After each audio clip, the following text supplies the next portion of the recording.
Tunay po na marami ang sumusuporta sa ating senatorial ball na may tunay na malasakit. Walang iba kundi si Dante.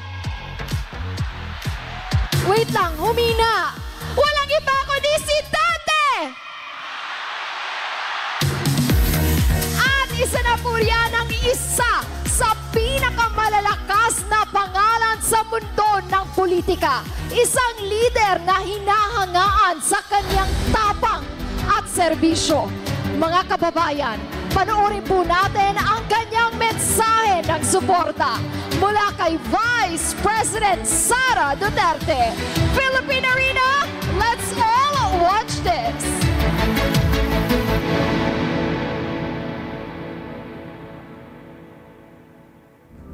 Ako si Sara Duterte. Iisa lang ang Rodante Marcoleta sa Senado. Hindi natitinag, hindi natatakot, at laging nasa panig ng tama. Noong pinupuna at tinatakot ang tanggapan ng pangalawang Pangulo, siya ang tumindig at dumepensa, hindi alintana ang pambabatikos. Dahil para kay Marcoleta, ang tama ay pinaglalaban kahit mag-isa ka lamang. Marcoleta, may prinsipyo, may integridad, may paninindigan. Kaya ngayong darating na halalan, iboto natin ang number 38 sa balota, Rodante Marcoleta sa Senado. Kay Marcoleta, may pag-asa ka. Philippine Arena muli kay Marcoleta, may pag-asa ka kay Dante! Mga minamahal kong mga kababayan,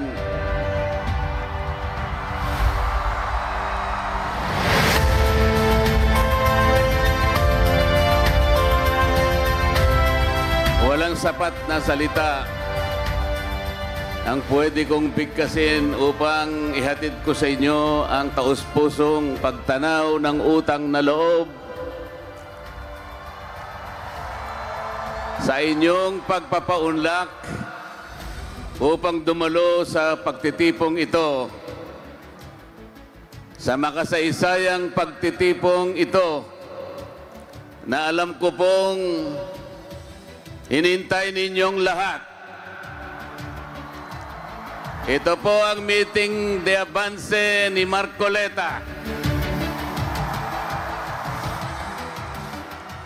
Mga kababayan, ang ating pumbansa ay tumatahak ngayon sa isang sangangdaan pampolitika.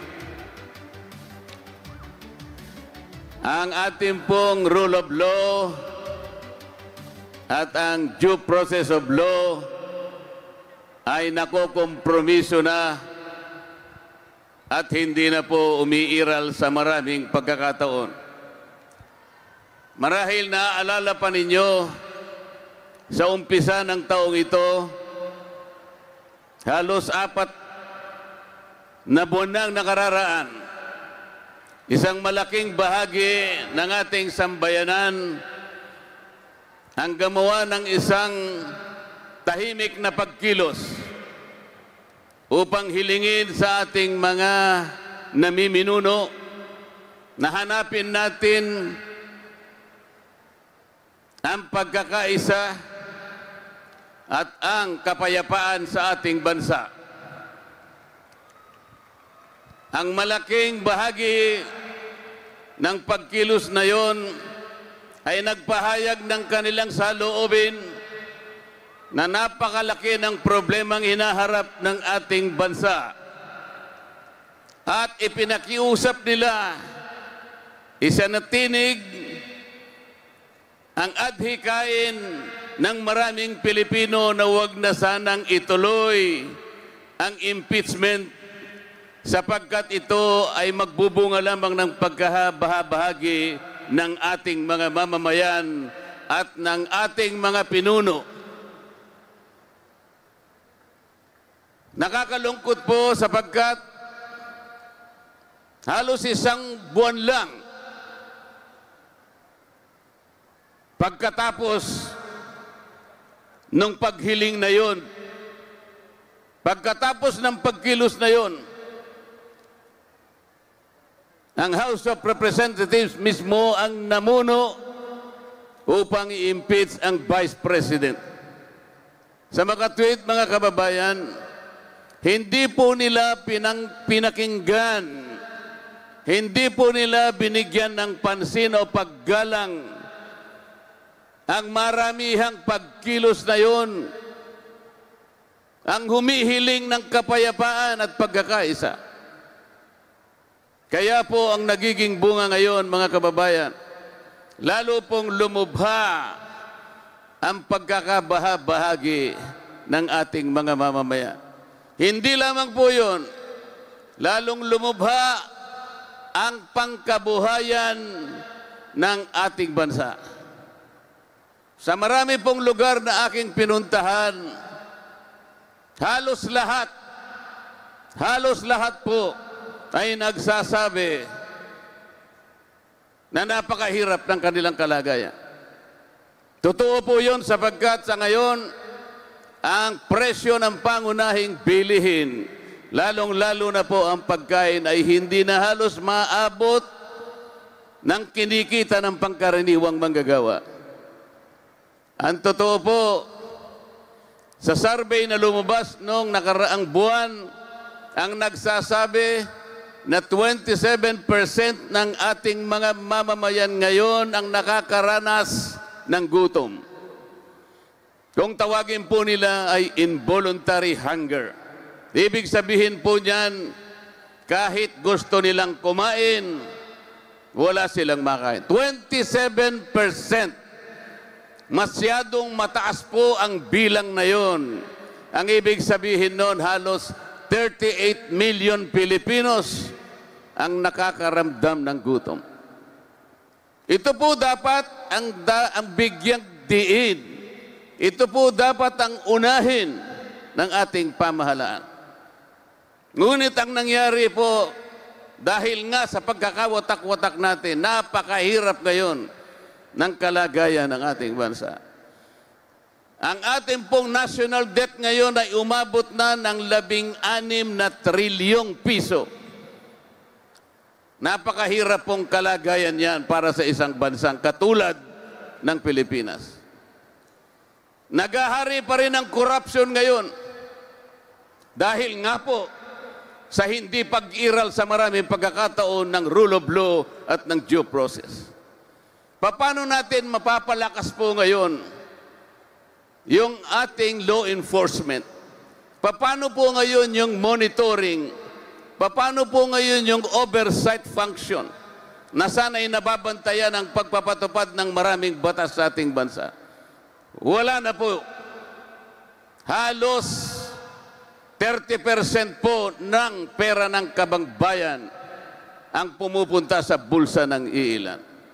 Ganito na po ang kaawa-awang kalagayan ng ating mamamayan ngayon. Nasasakripisyo po ngayon, pati po yung serbisyong pampubliko, yung edukasyon po ay sumadsad na ang kalidad ng edukasyon. Pati ang ating public safety, pati ang public health ay naharap sa isang napakalaking problema dahil po sa corruption. Ang ginagawa po ngayon ng mga pinuno ng ating bayan, siguro po kayo ay mga witnesses na rin. Kayo pong nakakakita kung anong ginagawa nila. Nagbibigay na lamang sila ng ayuda. 5 klase po ngayon ang ayuda na ibinibigay sa mga kababayan natin. 5 klase po. Ang una po yung 4Ps. Sinundan po yun ng MAIP, sinundan pa ng AIX, ng TUPAD, at ng AKAP. Alam po ba ninyo kapag susumahin natin ang halaga ng 5 klase ng ayuda na ito na pinamimigay sa ating mga mamamayan, ito po ay aabot ng mahigit 194 billion pesos. Malaking halaga. Sa halagang ito, ang dapat pong mabiyayaan, dapat matulungan ay hindi bababa sa 27 milyon na Pilipinong may hirap. Yun po dapat ang maserbisyuhan. Yung bilang na yon ang dapat maabutan ng ayuda. 27 milyon na mahirap na Pilipino. Ilan po kaya sa mga kababayan natin ngayon na nakakatipon ang magsasabing kayo man ay nabigyan ng ayuda? Kayo po ba lahat ay nabigyan ng ayuda? Sa dami po ba ninyong yan ay wala man lang isang nabigyan ng ayuda? Maaring tama po kayo sapagkat sa pagtaya ko, sa sarili kong pagtaya, wala pang 10% ng 27 million Pilipinos ang nabibigyan ng ayuda. Sapagkat sa aking palagay at sa aking pag-oobserba, pinipili lamang nila ang binibigyan ng ayuda. Yung kakilala nila, yung barkada nila, yung kasama nila sa partido nila, yun ang nabibigyan. Sa mga tweet, hindi po mabisang paraan. Hindi po yung ayuda na yan ang sagot para ibangon ang mahirap na kalagayan ng ating mamamayan. Ang ayuda po sa kanyang natural na kalagayan ay pantulong lang talaga sa mga emergencies. May nasunugan, may nabaha, may nabagyuhan. Kailangan mong tulungan, pero hindi po sa paraan na ito yung ginagamit nila para sa ganon ay masilaw nila kayo na akala mo'y nagseserbisyo sila sa inyo. Ang binibigay po nila ay magpapasaya lamang sa inyo sa loob ng isang araw. Kung halimbawa tumatakbong senador, magbibigay sila ng ayuda, magiging masaya lang kayo sa loob ng isang araw. Paano yung napakaraming araw sa loob ng isang taon na iuupo nila bilang senador? Anong magiging kalagayan ninyo? Magkano na po ba ngayon ang isang kilo ng bigas? Hindi ba 20 pesos lang? Meron kasing nangako na ibababa niya sa 20 pesos ang bawat kilo ng bigas. Nangyari po ba yun? Nangyari po? Hindi po nangyari.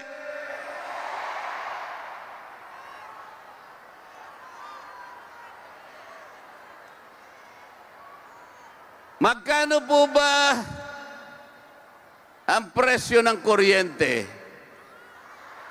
Mura o mahal? Ang presyo ng gamot, mura o mahal? Ang pagpapa-hospital, mura o mahal?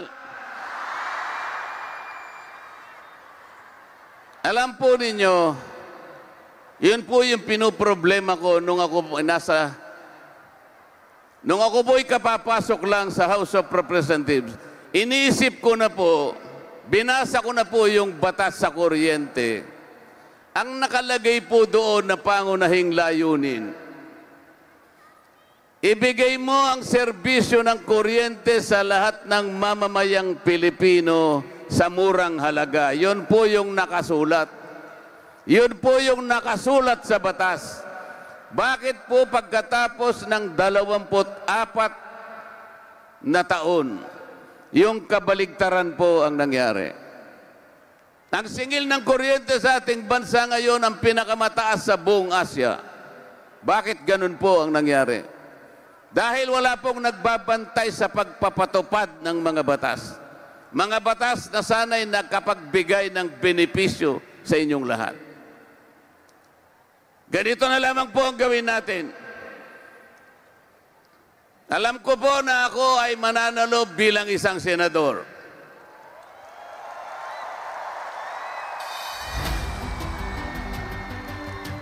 Kapag nandun na po tayo, kakausapin ko ang aking mga kasama at sa palagay ko naman ay papayag silang lahat.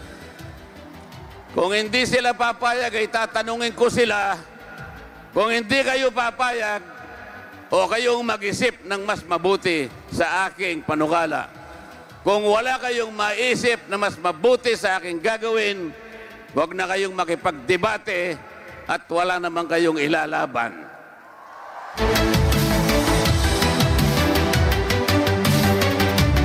Ganito po ang gagawin natin. Dahil hindi naman lahat ay nabibigyan ng ayuda, ang karamihan noon ay kinukurap lamang nila.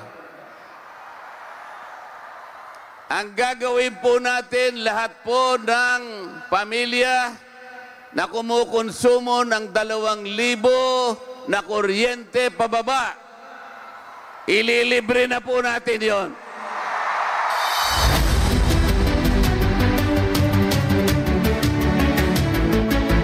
Pwede natin gawin yun sapagkat ang mabibiyayaan po ay 27 million Filipinos. Ibig sabihin, walang lamangan, pare-parehong mabibigyan. Walang korupsyon sapagkat dire-diretso yung pakikinabangan. Wala rin pong magpapapogi. Walang magpapasikat na akala mo sa kanilang bulsa galing yung pinamimigay. Hindi po. Kung sakasakali pong merong maglakas ng loob magbigay sa inyo, kunin po ninyo, ngunit huwag kayong magpapasalamat sa kanila. Sapagkat pera po ninyo yon. Pera po ninyo yon. Tingnan po ninyo ang nangyari sa ating bansa. In-impeach nila yung Vice President at naghihintay lamang po na matapos ang halalan kapag nakakuha sila ng bilang, sapagkat 16 lang ang kakailanganin nilang bilang ng mga senador para tanggalin ang Vice President. Gusto nyo bang matanggal ang Vice President?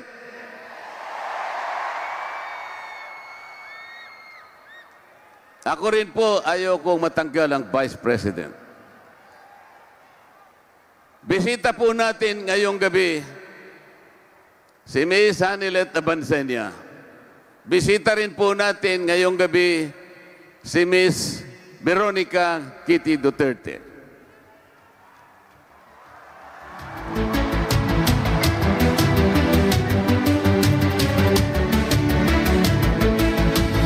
Salamat po sa kanilang pagbisita sa ating meeting de avance.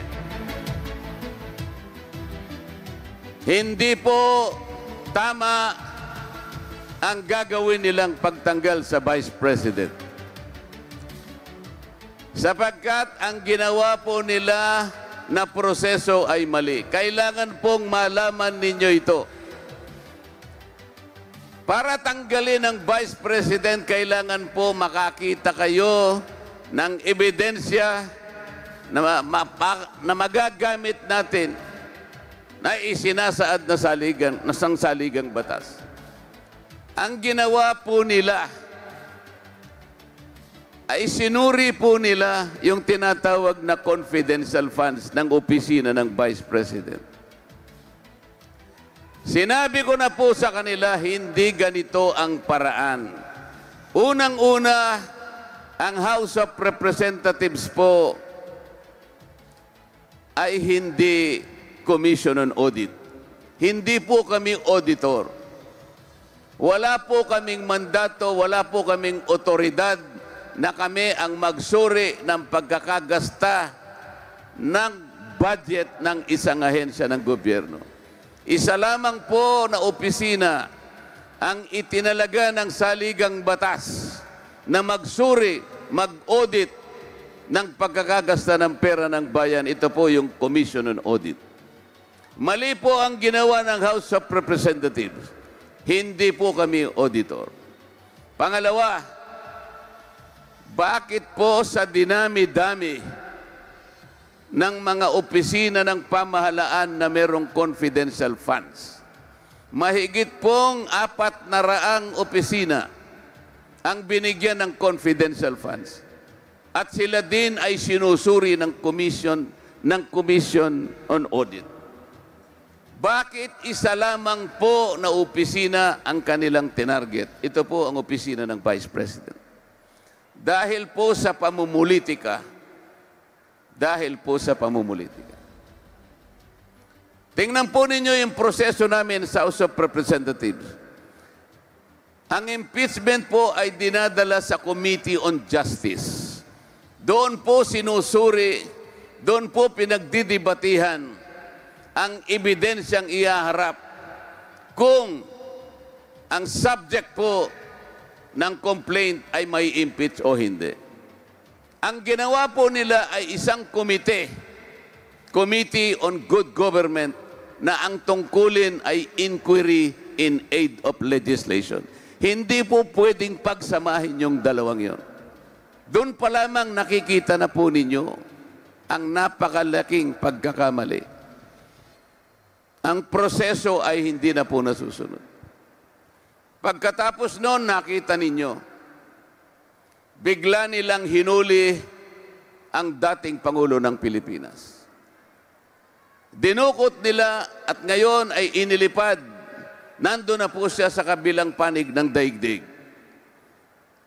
Ano po ba ang kasalanan ng dating Pangulo? Wala po. Nakita niya lamang ang panganib ng droga. Nakita niya na ang droga, kapag ito ay hindi nasupil sa tamang panahon, tiyak na sisirain ang maraming pamilyang Pilipino. Kapag hindi nasupil ang problema ng droga, tiyak, wawasakin ang lipunan ng ating bansa. Gumawa siya ng paraan para labanan ang panganib na ito. At ito po ay hindi naman kinwestiyon nung siya'y presidente pa ng ating bansa. Walang nagdemanda sa kanya. Walang umusig sa kanya. Bakit pagkatapos po nito ay uusigin siya ng isang hukuman na hindi kinikilala ng ating bansa? Bakit po hahatulan ninyo, sabi ko sa kanila, bakit huhusgahan ninyo ang programa ni Pangulong Duterte sa dami ng bilang ng namatay? Maaring maraming mamamatay sapagkat ang kalaban po niya ay mga kriminal. Ang kalaban niya ay mga nakahandang wawasak sa isang bansa. Ang mga kalaban ay mga gumagamit at gumagawa ng droga. Lalaban at lalaban po yung mga yan. Merong mamamatay. Doon mo ba huhusgahan ang isang programa na ang kanyang layunin ay maisalba, maproteksyonan ng mamamayan? Hindi ba dapat ito ay husgahan sa dami ng mamamayan na nakinabang? Sa dami ng pamilya na nagkaroon ng katahimikan ng kanilang loob sapagkat nakikita nila yung kanilang mga anak. Pwedeng maglakad sa mga daan, sa mga eskinita ng walang inaalala sapagkat wala na yung mga kriminal na talaga namang naghahanap lamang ng kanilang masisila. Ngayon po ang Pangulo ay nandun na sa kabilang panig ng daigdig. Kahit na wala ng jurisdiction ng ating bansa, siya ay hahatulan. Tama po ba yun? Payag ba kayo na siya'y usigin at siya'y hatulan ng isang hukuman na hindi kinikilala ng ating bansa?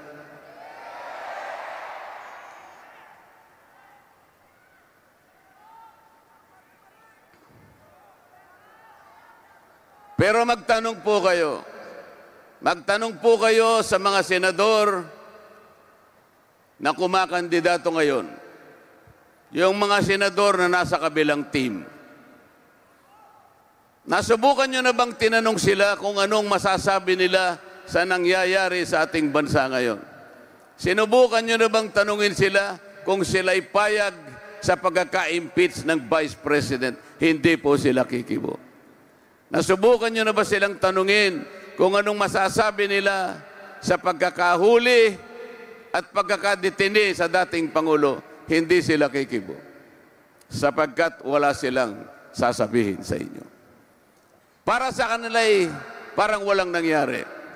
Para sa kanila ay hindi nila iniisip at hindi mahalaga kung ano ang mangyayari sa direksyon ng ating bansa. Hindi po nila kailanman sasagutin ang mga tanong ninyo. Bakit po? Wala po silang pakialam. Ang importante lang sa kanila ay mailuklok nila yung sarili nila. Hindi ba nila dapat sagutin yun? Bakit hindi nila pakialaman kung tama o mali ang nangyayari sa ating bansa? Gusto lamang ba nila na magpaboto sa inyo para sa ganun ay uupo na naman sila ng 6 na taon? Ilang beses na ba silang nakabalik? 2, 3 beses, 4 na beses na silang bumalik sa Senado.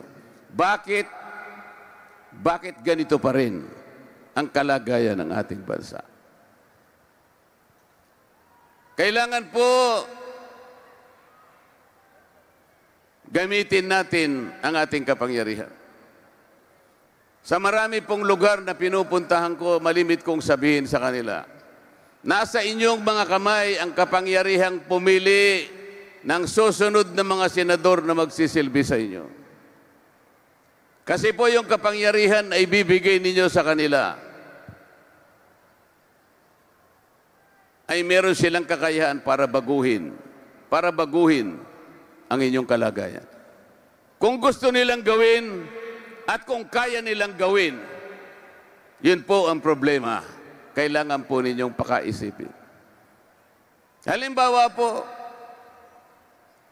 ang kalagayan po ng ating mga local governments ngayon, units, katulad po ng mga barangay. Alam ko po, sa gabing ito ay meron tayong mga bisitang dumalo na mga barangay kapitan at marami ring mga mayor siguro na nandito. Napansin po ba ninyo kung anong kalagayan ng ating mga barangay ngayon? Kung alam po ninyo, mahigit na 42,000 ang barangay natin ngayon sa kasalukuyan. Ilan po bang porsyento ng 42,000 barangay sa ating Pilipinas, sa ating bansa, ang nakatatayo sa sariling paa ngayon?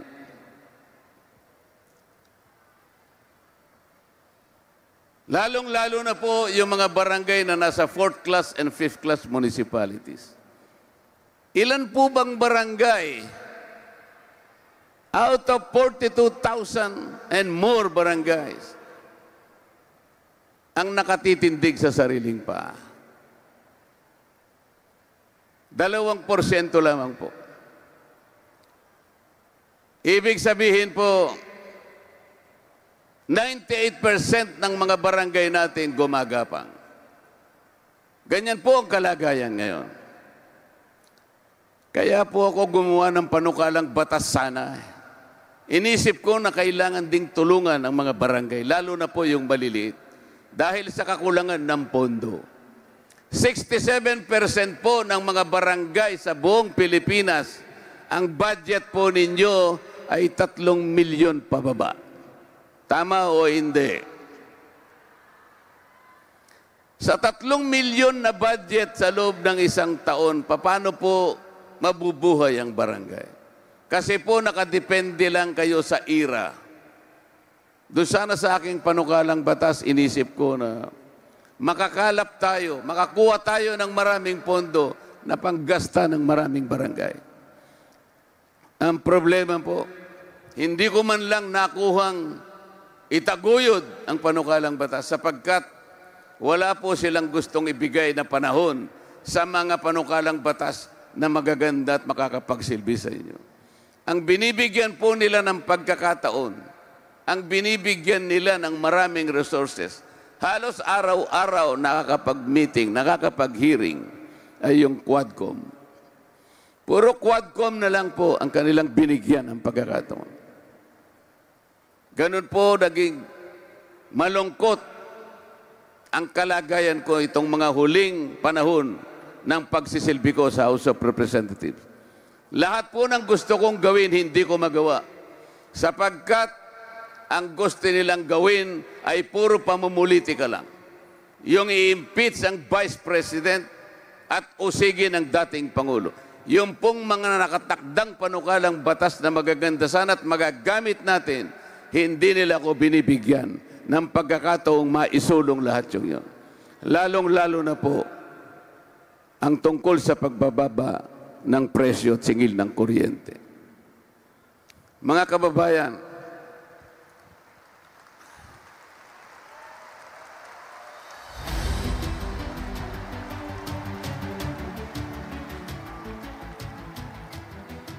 alam ko po sa gabing ito, makakagawa tayo ng isang kasaysayan. Sa dami po ninyo ngayon, ito na po yata ang pinakamaraming pagtitipo na nakita ko sa aking pagkakampanya.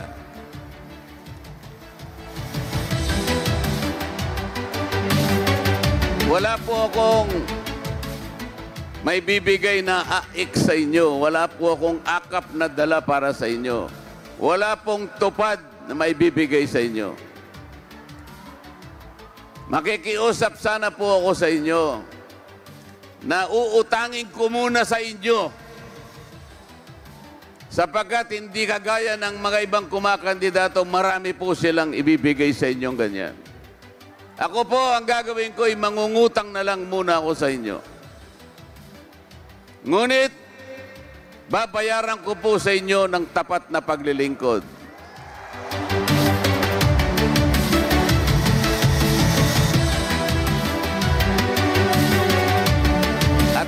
At dahil utang po, kailangan pong magbayad ng interest. Dadagdagan ko po ng higit na katapatan ang aking paglilingkod.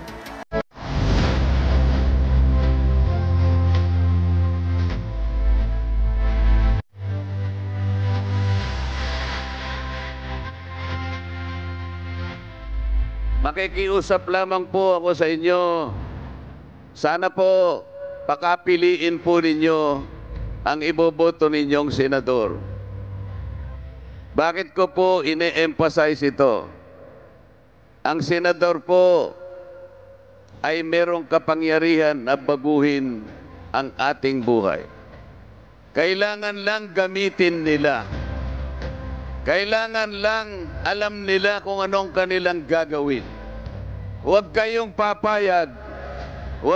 papayag na mauulit ang maraming pagkakataon.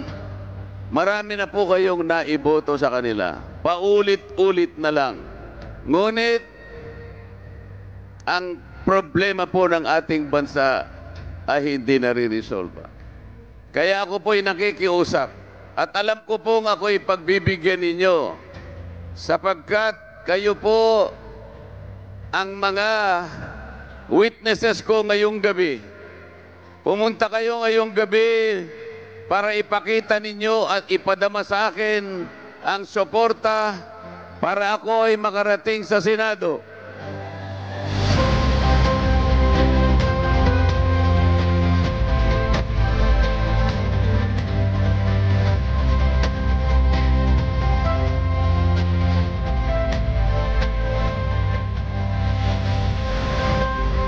Gusto ko pong gamitin ang sarili ko, mga kababayan,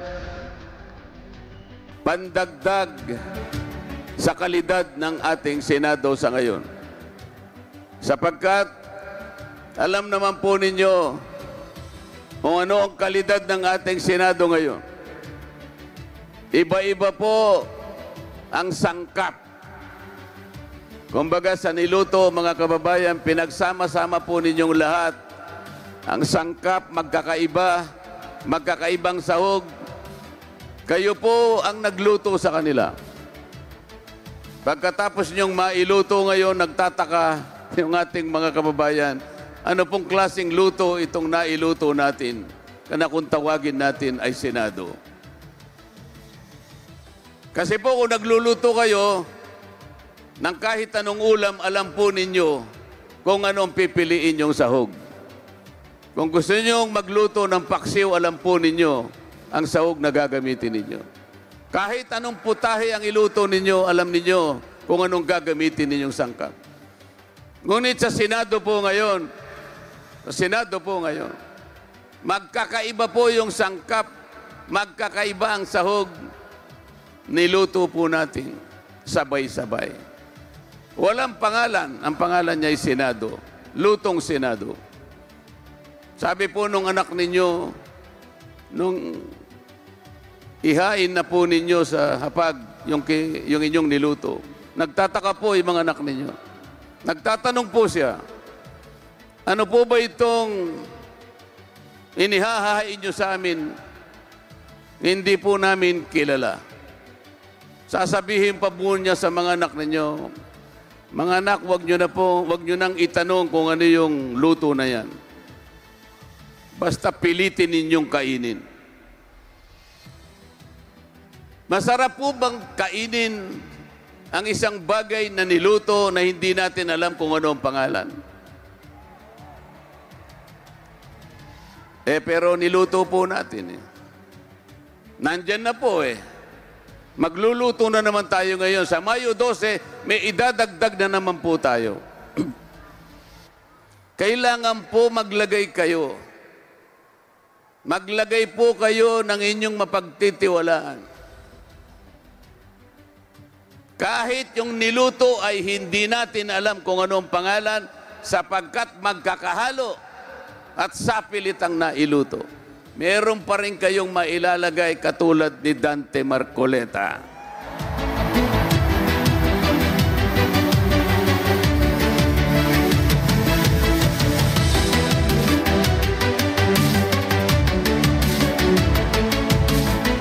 Gamitin po ninyo si Dante Marcoleta bilang magic sarap.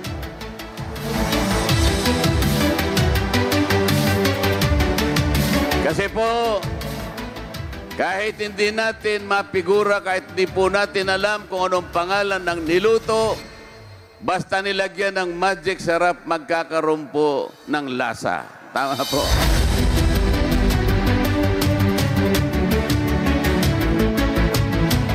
At ako po'y naniniwala mula sa lasa na yan, magkakaroon po tayo ng pag-asa.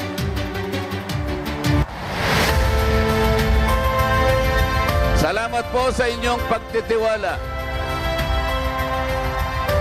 Ako po ay nananalig sa gabing ito, nakagawa tayo ng isang magandang kasaysayan, hindi para kay Dante Marcoleta, ngunit para sa ating bansa.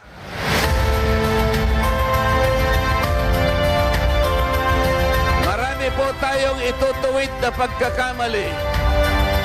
Marami po tayong i-resolbahin na problema ng ating bansa. Kailangan po niyong dalhin sa Senado si Dante Marcoleta. Ngunit, may pakikiusap lang po ako sa inyo. Dahil aalis na po ako sa House of Representatives at ako'y dadako sa Senado, iiwanan ko po yung aking party list sa House of Representatives. Ipakikiusap ko rin po sana sa inyo na bago ko umalis, tandaan ninyo yung Sagip party list.